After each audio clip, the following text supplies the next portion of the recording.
All you got to do is listen to it and you'll find your way. For Black actors, the path to the spotlight can be challenging. I think theaters get into this sort of rhythm of programming their plays where it can be like, oh, we're doing like the one Black show this season. And if you don't get that role, then your opportunities to act for that entire season are sort of limited, right? That reality pushed Andrew Lee Creech to stop acting and start writing to create more lead roles for Black actors. His latest play, Last Drive to Dodge, is the start of a series of plays highlighting Black people throughout American history. This is like the time where the American ideals are like really taking hold.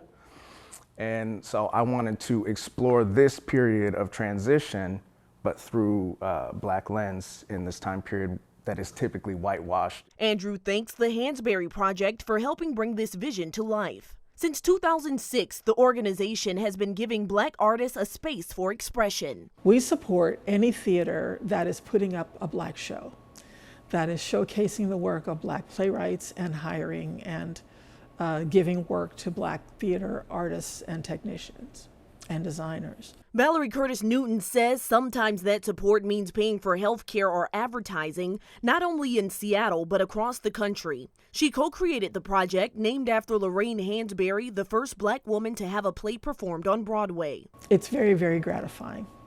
And I look around and I see the people that we've helped get their equity card. I see the people that we've helped get more performances than one, and how our investment has lifted those boats. Back in 2020, the Asian American Performers Action Coalition released the Visibility Report, revealing only 29% of the roles were for Black people during 2018-2019, the last full season before the COVID-19 shutdown. Historically, Black folks have had a tense relationship with the American theater. So we were pushed out and decided, well, if we can't do what you're doing the way you're doing it, we'll make it for ourselves. The Hansberry Project is hoping to change those numbers one play at a time.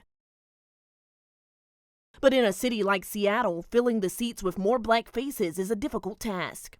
When the organization was created, the Black population in Seattle stood at only 8.2% according to the 2000 census. Since then, that number has declined to 6.8%. So if you're less than 10% of the population, in a space like this one, if we say there's 200 seats here and we bump our number up to 10%, that'd be 20 seats. But you're gonna feel like there's no Black people in the house.